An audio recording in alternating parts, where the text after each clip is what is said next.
तो सारी अप्लाइंसेस अब पढ़ने के बाद ट्रीटमेंट्स आ जाती हैं। तो वो ग्रेजुअली बताएगा क्लास 1 के साथ अगर आपकी कोई मैलक्लूजन्स हैं तो वो कैसे ठीक होनी है, क्लास 2, क्लास 3, और उसके साथ आपकी जो क्रॉस बाइट हो जाती है, डीप बाइट और ओपन बाइट, सबकी सेपरेटली वो ट्रीटमेंट बताएगा। तो सबसे पहले वो कॉमन जो मैलक्लूजन है उनके बारे में बताएगा। यहाँ पे वो सिर्फ आपको एक आइडिया दे रहा है कि आपने मतलब स्पेसिंग है और क्राउडिंग है, रोटेशन है, तो उनको कैसे ठीक करना है।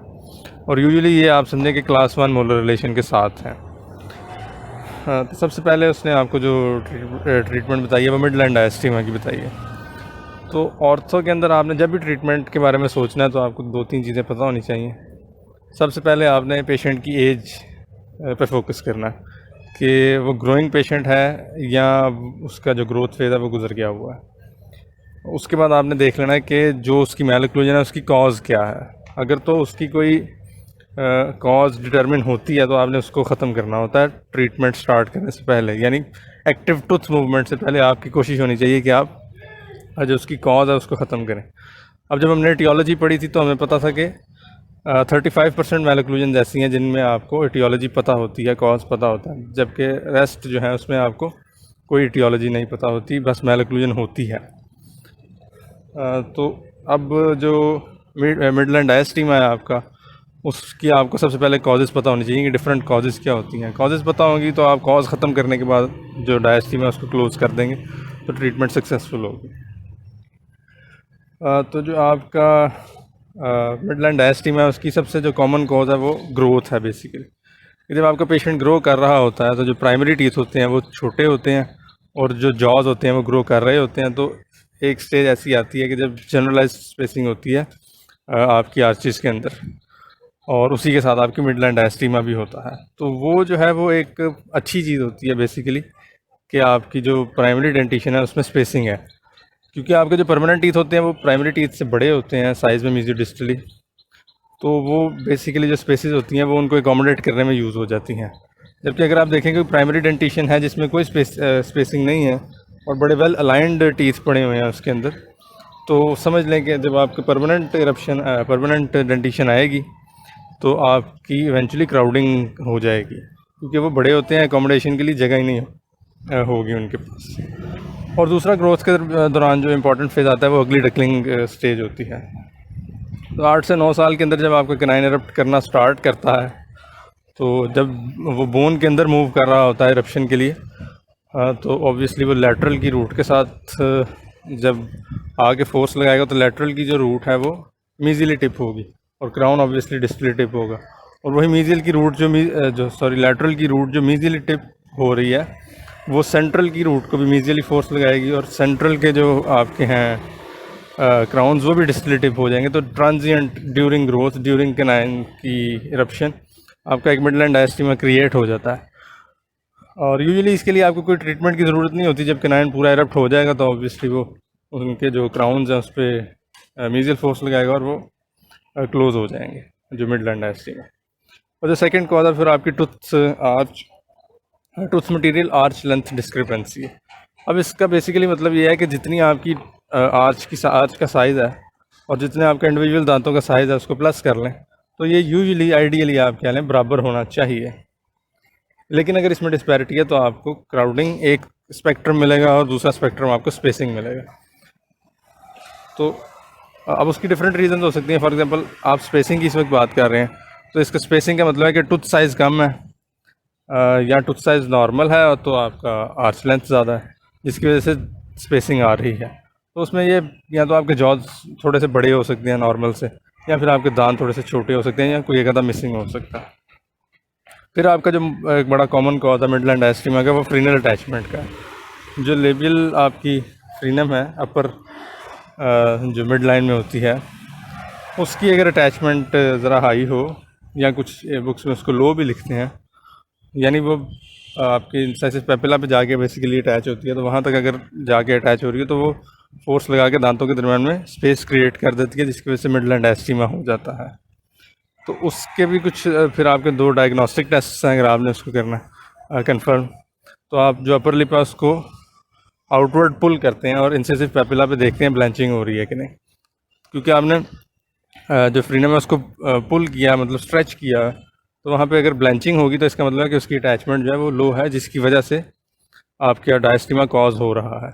दूसरा ये कि अगर आप उसकी का मिडलाइन का एक्सरे करवा लें तो जो इंटरडेंटल स्पेस होती है दोनों सेंट्रल्स के दरम्यान में, वहाँ पे आपको एक नॉच नज़र आ रही होती है जहाँ उसकी अटैचमेंट होती है, तो वो भी आपको कंफर्म करती है कि जो कॉज है वो फ्रीनल अटैचमेंट की है।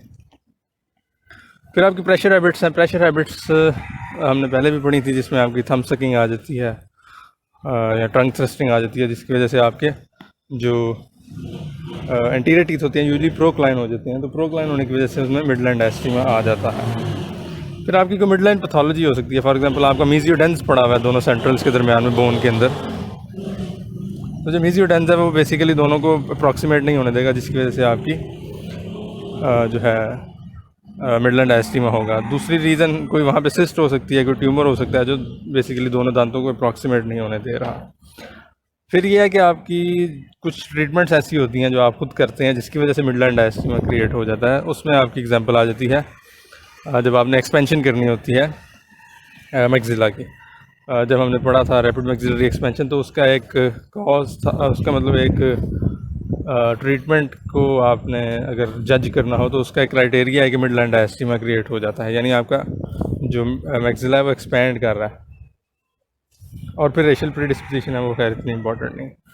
तो आपको बेसिकली ये सारे कॉजेज़ पता होने चाहिए। अब आपने देखना है कि जो पेशेंट आपके पास आया उनमें उसका कोई इनमें से कॉज है या नहीं। अगर तो आपको कॉज मिल जाता है तो आपने सबसे पहले कॉज को ख़त्म करना है। उसके बाद आपने कोई अप्लायंस लगा के, वो फिक्स भी हो सकती है, रिमूवेबल भी हो सकती है, तो उस मिड लाइन डायस्टीमा को क्लोज़ कर देना, और उसके बाद आपने उसकी रिटेंशन के लिए कोई चीज़ लगा देनी है।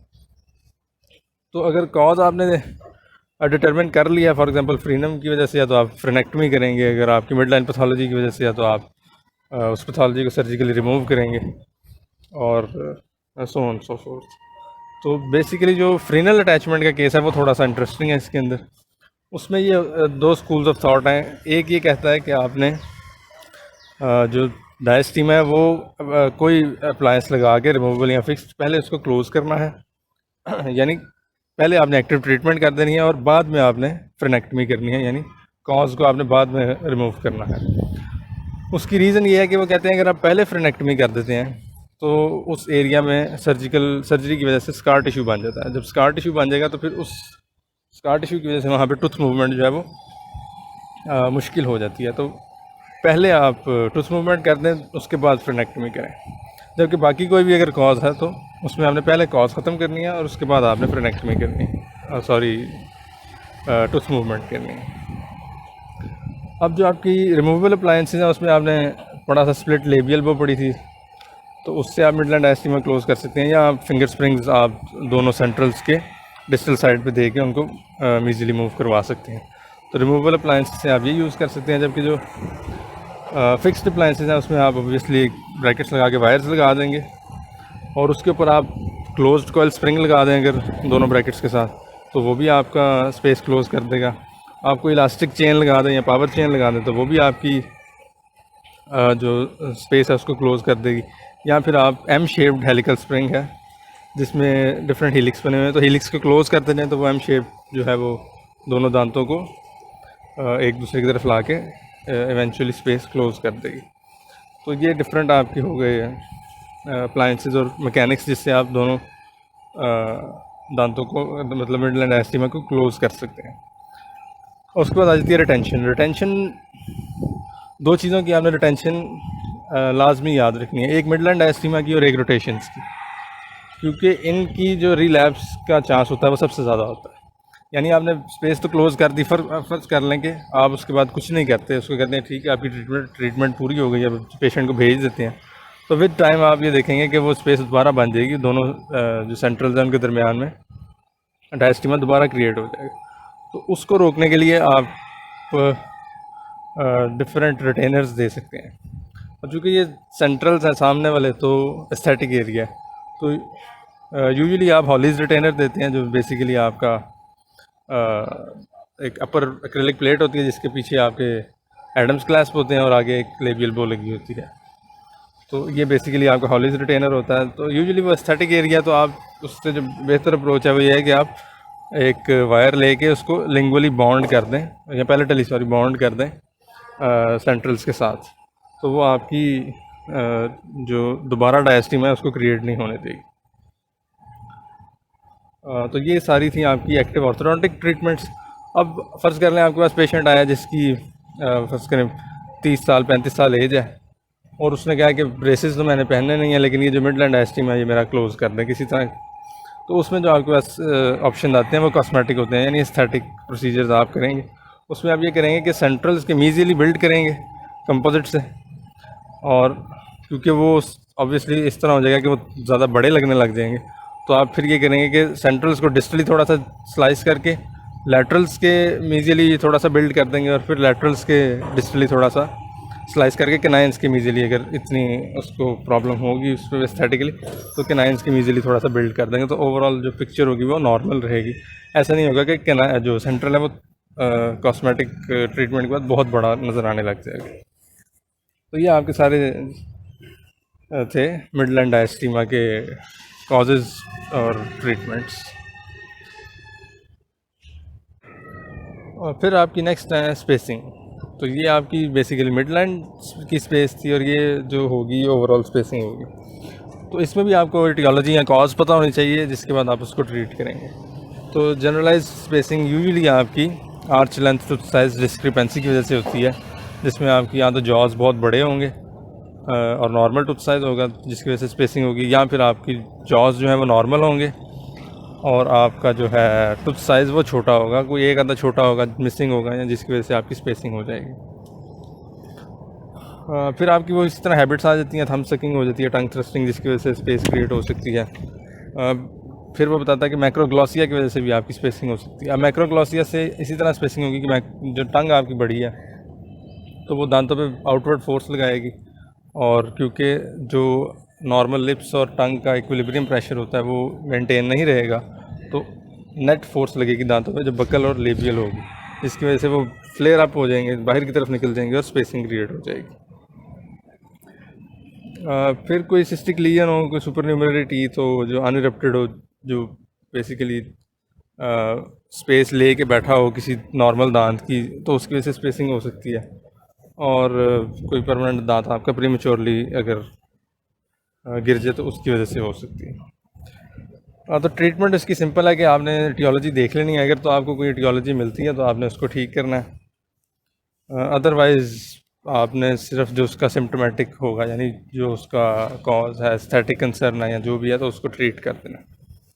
तो ट्रीटमेंट उसकी सेम है, आपने रिमूवेबल अप्लाइंसेस देनी है, तो उसमें भी आपके पास फिंगर स्प्रिंग्स हैं, स्प्लिट लेबियल बोज हैं, और जो फिक्स्ड पड़ी हैं वो भी आपकी इसमें सेम होंगी। उसके अलावा आप ये कर सकते हैं कि आप उसको ब्रैकेट्स लगा के दांतों को अलाइन करें इस तरह कि आप एक जगह पे डिफाइंड जगह पे स्पेस छोड़ दें और बाकी सारे एरियाज़ में आप दांतों को अलाइन कर दें, और बाद में उस एरियाज़ के अंदर आप कोई प्रोस्थेसिस दे दें, क्राउन लगाते हैं फॉर एग्ज़ाम्पल। तो ये भी एक उसके अंदर ऑप्शन होता है। अब फिर आ जाती है आपके पास क्राउडिंग। अब ओवरऑल आपके पास क्राउडिंग है तो उसमें भी आपको पता होना चाहिए कि उसकी कॉज क्या है। तो जो सबसे कॉमन कॉज है वो वही है कि arch length tooth size discrepancy है। अब इसमें उससे अपोजिट हो जाएगा, या तो आपके जॉज छोटे हैं और टूथ साइज नॉर्मल है जिसकी वजह से वो अकोमोडेट नहीं हो रहे तो क्राउडिंग है, या फिर आपका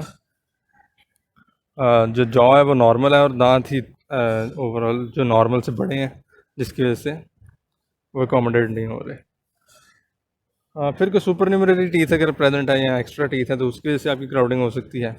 और ये एक इंटरेस्टिंग और इम्पॉर्टेंट क्या लें चीज़ है कि आपका अगर डिसीजुअस टीथ प्रोलॉन्ग रिटेन रहे तो भी उसकी वजह से क्राउडिंग हो सकती है, और अगर वो जल्दी एक्सफोलिएट हो जाए तो भी उसकी वजह से क्राउडिंग हो सकती है। फ़र्ज़ करें कि वो सी था आपका पर जो कि एक्सफोलिएट नहीं हुआ, और 3 जो है वो बेसिकली वो आपका पैलेटली इरप्ट कर गया, तो बेसिकली आपकी क्राउडिंग हो जाएगी। अगर आप सी को उस टाइम निकाल भी देते हैं तो भी आपका जो 3 पड़ा है वो यूजुअली इट्स सेल्फ ड्रिफ्टोडोंटिक्स से अपनी स्पेस में नहीं आएगा, उसके लिए आपको ट्रीटमेंट करनी पड़ेगी।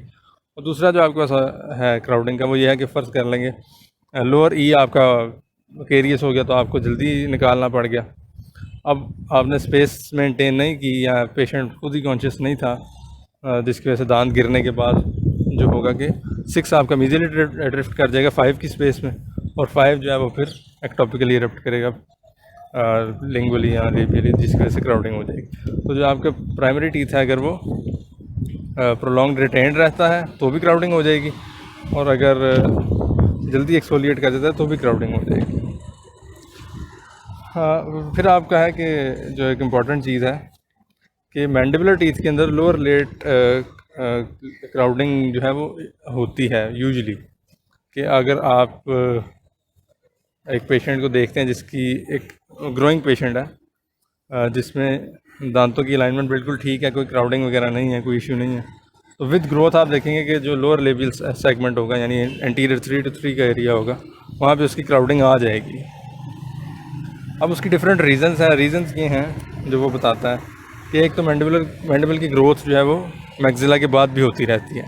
फ़र्ज़ कर लें कि जब मैक्सिला की ग्रोथ ख़त्म हुई थी तो आपका जो ओवर जेट था वो नॉर्मल था, 2 मिलीमीटर था या 3 मिलीमीटर था। अब मैंडिबल की ग्रोथ होती रही, फॉर एग्जांपल मैंडिबल फ़र्ज़ कर लें 4 मिलीमीटर और ग्रो कर गया, तो इतनी स्पेस नहीं थी मैंडिबुलर एंटीरियर टीथ की कि वो आगे जाते, तो बेसिकली वो लॉक हो गए। तो जो मैक्सिलरी टीथ थे वो बेसिकली उन पर लिंगुअल फोर्स लगा रहे थे, जिसकी वजह से वो लिंगुअल टिप हुआ, जिसकी वजह से आपकी क्राउडिंग हो गई। फिर जो आपकी इंटरकनाइन विड्थ होती है वो एक स्टेज के बाद कम होने लग जाती है, यानी 9 ईयर्स के बाद आप कह लें कि जो इंटरकनाइन विड्थ होती है वो कम होने लग जाती है। तो उसके बाद ऑब्वियसली आपके जो दांत है उनमें क्राउडिंग का जो पोटेंशियल है वो ज़्यादा हो जाएगा, क्योंकि स्पेस कम हो जाएगी। तो ऑब्वियसली ग्रोथ जो आपकी मैंडिबल की ग्रोथ है, अगर आप उसको ध्यान में रख के देखें, तो जब सारे दांतों पे लिंगुअल फोर्स लगेगी तो ऑब्वियसली वो क्राउडिंग की तरफ ले जाएगी उनको। फिर ये है वो कि वो बताता है कि जो अब हमारी फूड है यानी डाइट है वो इतनी हार्ड नहीं है, जिसकी वजह से नॉर्मल दांतों की एट्रीजन नहीं होती, जिसकी वजह से दांत जो डिस्टली बड़े रहते हैं, जिसकी वजह से क्राउडिंग हो जाती है। मैंडिबुलर थर्ड मोलर्स का रोल वो कहता है कि वो सारे दांतों को आगे पुश की तरफ पुश करते हैं, जिसकी वजह से क्राउडिंग हो जाती है, लेकिन वो इतना इंपॉर्टेंट नहीं है, क्योंकि देखा गया है कि जिनमें थर्ड मोलर्स एब्सेंट होते हैं उनमें भी आपकी लोअर लेबियल क्राउडिंग हो जाती है। और लास्ट आपका जिंजिवल फाइबर्स और एक्लूजल फोर्सेस का है। तो यूजुअली इन फाइबर्स और एक्लूजल फोर्सेस की जो ओवरऑल डायरेक्शन होती है वो आपकी जो पोस्टीरियर सेगमेंट होता है उसको मीजियली पुश करती है, जिसकी वजह से आपकी क्राउडिंग हो सकती है। तो ये सारी आपकी जो कॉजेज़ हैं, अगर आप अपने पेशेंट के अंदर इनमें से किसी को आइडेंटिफाई कर लेते हैं तो आपने सबसे पहले उसको ख़त्म करना होता है, और उसके बाद उसके लिए ऑब्वियसली आप उसका एग्जामिनेशन करेंगे, एज देखेंगे, उसका मॉडल लेके आप आर्च लेंथ फाइंड करेंगे, और कुछ साइज़ फाइंड करके उसकी आर्च लेंथ डिस्क्रिपेंसी है तो वो फाइंड करेंगे, और सारा वो कम्प्रिहेंसिव आप सारा उसका जो है वो डायग्नोसिस बनाएंगे। और फिर उसकी ट्रीटमेंट आ जाती है। ट्रीटमेंट बेसिकली 2 तरह की है। एक तो ये है कि आपने मतलब फ़र्ज़ कर लें कि प्रिडिक्ट कर लिया कि इसमें क्राउडिंग होनी है, तो आप उसमें जो लीवर स्पेस होती है बेसिकली उसको यूटिलाइज़ करके आप क्राउडिंग को एलिविएट कर सकते हैं कि वो हो ही ना। या फिर आपने जिस तरह सीरियल एक्सट्रैक्शन प्रोटोकॉल पढ़ा था उसमें भी आप इसी तरह करते हैं कि क्राउडिंग होने से पहले ही आप उसको इस तरह एक्सट्रैक्ट करेंगे कि जो बाकी दांत है सारे वो नॉर्मली अलाइन हो जाएं आपके। तो अब फ़र्ज़ कर लेते हैं कि प्रिडिक्ट नहीं हुआ और क्राउडिंग हो गई है, तो पेशेंट आया ही क्राउडिंग के साथ है आपके पास, तो उसके अंदर आप फिर ये करेंगे कि जो स्पेस है वो क्रिएट करने के लिए आप डिफरेंट जो है मेथड्स यूज़ करेंगे। तो उसमें एक आपके पास आ जाता है कि आप इंटरप्रॉक्सिमल रिडक्शन करेंगे। आप थोड़े से दांतों को मीजियली डिस्टली स्लाइस कर देंगे, जिसकी वजह से थोड़ी सी स्पेस बन जाएगी, उसमें आप बाकी दांतों को अकोमोडेट कर दें। इसी तरह आप डी रोटेशन से स्पेस ले सकते हैं, आप राइटिंग से ले सकते हैं, और अगर ज़्यादा स्पेस चाहिए तो ऑब्वियसली आप फिर दांत को कोई एक आधा 4 यूजुअली एक्सट्रैक्ट भी कर सकते हैं और बाकी दांतों को उस स्पेस में अलाइन कर देते हैं। तो ये बेसिकली आपका सारा क्राउडिंग के लिए है। बाकी जो आपने फॉर एग्जांपल स्पेस क्रिएट कर लिया किसी भी वजह से, तो उसमें बाकी दांतों को जो अलाइन करना है वो आप रिमूवेबल अप्लाइंसेस से भी कर सकते हैं और फिक्स्ड अप्लाइंसेस से भी कर सकते हैं। नेक्स्ट फिर आपकी हैं रोटेशंस। तो रोटेशंस दांतों की 2 तरह से हो सकती हैं। या तो आपका जो अगर आप दांत की लेबियल या बकल सेगमेंट की बात कर रहे हैं तो या तो वो मीजियली मूव किया होगा या वो डिस्टली मूव किया होगा। तो ये बेसिकली दो आपकी टाइप्स ऑफ रोटेशन। तो अगर आप सिंपल सोचें और देखें कि जो अगर आपका इंटीरियर टूथ जो है वो रोटेट हुआ है तो उसको डी रोटेट करने के लिए आपको स्पेस चाहिए होती है, क्योंकि उसकी जो मीजो डिस्टल विड्थ है वो ज़्यादा होती है एज़ कम्पेयर टू लेबियोलिंगुअल विड्थ। और इसी तरह अगर आपका पोस्टीरियर टूथ जो है वो रोटेट हुआ है तो उसको डी रोटेट करेंगे तो आपको स्पेस गेन होगी, क्योंकि उसका तो ऑब्वियसली जो दूसरी डायमेंशन है वो ज़्यादा होती है as compared to mesiodistal.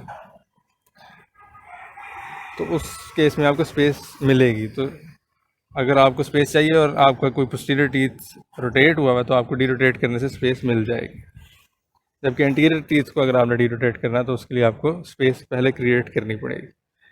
तो अब इसकी जो ट्रीटमेंट है वो भी इस तरह है कि आप रिमूवेबल अप्लाइंसेस भी दे सकते हैं और फिक्स्ड अप्लाइंसेस भी दे सकते हैं। तो रिमूवेबल में आप जी स्प्रिंग अगर इनकॉर्पोरेट कर लें अपने एक्रेलिक के अंदर तो उससे आप माइल्ड डी रोटेशन जो है वो ठीक कर सकते हैं। और फिक्स्ड अप्लाइंसेस में आपके पास डिफरेंट तरीके हैं। एक तो यह है कि आप जो वायर यूज़ कर रहे हैं ओवरऑल ट्रीटमेंट के अंदर उसी से आप फॉर एग्जांपल वो 1 to नाइट है और जो रोटेशन है वो इतनी सीवियर नहीं है तो आप उसी को पास करें ब्रैकेट के अंदर से उसकी, तो वो उसको सीधा कर देगी, ठीक कर देगी। दूसरा एक तरीका ये होता है वायर पास करने का कि फ़र्ज कर लें कि जो बकल साइड है वो डिस्टली टिल्ट की हुई है तो आप ब्रैकेट की सिर्फ डिस्टल जो विंग है उसमें आप लाइगेचर लगाएंगे, मीजियल विंग में लाइगेचर नहीं लगाएंगे, तो वो ओवरऑल ज़्यादा फोर्स लगा के उसको सीधा कर देगी। फिर आपके रोटेशन वेजेस होते हैं जो आपके दांत और वायर के दरमियान में लग जाते हैं जो उसको ठीक करते हैं। फिर आपका एक इलास्टिक थ्रेड होता है। अब ये जो दो आप आगे तरीके पढ़ेंगे इसके लिए आपको लिंगुअल साइड में पैलेटल साइड पे भी एक अटैचमेंट लगानी पड़ेगी। अब जो इलास्टिक थ्रेड है बेसिकली वो ये है कि एक इलास्टिक है जो एंटीरियरली आपके वायर पे लग जाएगा और पोस्टीरियरली आप जो मतलब आप समझे लेबियली या बकली आपके वायर पे लग जाएगा और पैलेटली या लिंगुअली आपकी जो अटैचमेंट आपने लगाई है लिंगुअल उस पर अटैच हो जाएगा। और यूजुअली बेसिकली ये एक रोटेशन की फोर्स लगाएगा जिससे वो दांत सीधा हो जाएगा। या फिर आप एक कपल लगा सकते हैं। कपल का सिंपल तरीका ये है कि जो बकल साइड है उसको आप मतलब फॉर एग्जांपल इस तस्वीर के अंदर अगर आप देखें तो जो बकल साइड है वो डिस्टली रोटेट हुई है, तो बकल साइड को आपने पकड़ के मीजियल दांत के साथ जोड़ दिया और जो लिंगुअल साइड है उसको पकड़ के आपने डिस्टल साइड के साथ जोड़ दिया, तो ये एक कपल बन गया जो बकल साइड को एक तरफ खींच रहा है और लिंगुअल साइड को एक तरफ खींच रहा है। तो इससे भी आप जो रोटेशन है उसको ठीक कर सकते हैं। और फाइनली आपकी अपराइटिंग है मोलर्स की, तो यूजुअली ये होता है कि अगर आपका 6 जो है वो अर्ली लॉस का हो गया उसका तो 7 जो है वो उसकी जगह पे टिल्ट कर जाएगा और वहाँ पे आपका बेसिकली एक सूडो पॉकेट बन जाती है जो क्लीन करना थोड़ा सा मुश्किल होता है पेशेंट के लिए। तो सिर्फ ये ऑर्थोडोंटिक प्रॉब्लम नहीं है, ये बेसिकली पेरियो प्रॉब्लम भी है। तो इसको अगर आपने सीधा करना है तो उसके डिफरेंट तरीके हैं। एक तो यह है कि आप वही अपनी वायर लगाएं, फॉर एग्जांपल आप heavy rectangular night I wire लगा देते हैं तो वो उसको ऑब्वियसली अपनी शेप में लाने के लिए सीधा कर देगी।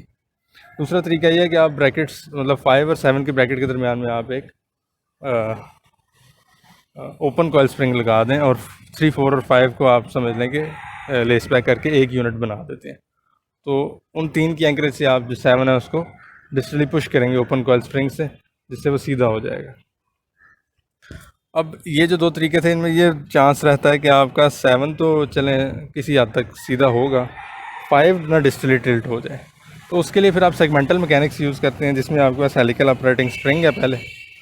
उसमें ये सिंपल ये है कि आपका एक मोलर बैंड जो है 7 पे जो लगा हुआ है उसके साथ आपका एक वायर आप बना के जिसमें एक लूप होगा और आगे से वो बेसिकली पैसिवली वेस्टिब्यूल के अंदर पड़ी होगी और आप 3, 4 और 5 के ऊपर हैवी वायर लगा देंगे, सिर्फ 3, 4, 5 के ऊपर। बेसिकली ये सेगमेंटल मैकेनिक्स हैं कि सिर्फ इसी सेगमेंट को हम ट्रीट कर रहे हैं। तो 3, 4, 5 पे आपने हैवी रेक्टेंगुलर वायर लगा देनी है और जो हेलिकल वायर थी बेसिकली उसको आपने जो पैसिवली वेस्टिब्यूल में पड़ी थी उसको उठा के ऊपर इस वायर के अंदर इंगेज कर देना है। अब ये उठा के वायर में इंगेज करने से बेसिकली आपके मोलर पे अपराइटिंग फोर्स लगेगी जिससे वो ठीक हो जाएगा। और लास्टली आपका जो टी लूप है, टी लूप से भी आप उसको ठीक कर सकते हैं। टी लूप में बेसिकली अगर आप उसकी डायग्राम देखें तो उसकी जो शेप है उसको आपने बेसिकली जो आप देख रहे हैं शेप ऊपर से आके वो उसमें एक वी शेप बैंड आया हुआ है। तो अगर आप उसको पकड़ के उसमें लगा देंगे ब्रैकेट के अंदर, सॉरी उसके बैंड के अंदर 7 के, तो वो डिस्टल उस पर फोर्स लगाएगी जिसकी वजह से आपका जो है वो अपराइटिंग हो जाएगी। तो उसको ऑब्वियसली आप टी लूप को थोड़ा सा खोल भी सकते हैं जिसकी वजह से आपका जो फोर्स है वो थोड़ी सी मतलब ज़्यादा हो जाएगी, इंक्रीज़ हो जाएगी। तो ये सारा था ओवरऑल क्लास 1 मैलक्लूजन्स। और रोटेशन में जो लास्ट चीज़ रह गई थी वो आपकी रिटेंशन थी। तो एक मिडलैंड डायस्टीमा और एक रोटेशन, इनकी रिटेंशन अच्छी रखना ज़रूरी होता है क्योंकि इनमें रिलैप्स का चांस ज़्यादा होता है। तो होता भी इसके लिए है कि जो आपके सुप्राएल्वियोलर और ट्रांसेप्टल फाइबर्स होते हैं, जो जिंजिवल फाइबर्स हैं आपके, वो बेसिकली जो नई पोजीशन होती है दांत को उसमें एडजस्ट करने में टाइम लगाते हैं। और अगर आप उसको वैसे ही डी रोटेट करके छोड़ देंगे तो उनकी कॉन्ट्रैक्शंस की वजह से वो वापस अपनी रोटेशन में चला जाएगा। तो उसका एक तरीका ये है कि या तो आप प्रोलॉन्ग्ड रिटेंशन दें, या फिर कि वो मतलब आपके जो फाइबर्स हैं वो एडजस्ट कर दें, या फिर उन फाइबर्स को काट दें। तो उस प्रोसीजर को कहते हैं कि पेरिसियन है या सर्कमफ्रेंशियल सुप्राक्रिस्टल फाइब्रोटमी। तो ये 2 तरीके हैं इसकी रिटेंशन के, ताकि रिलैप्स ना हो।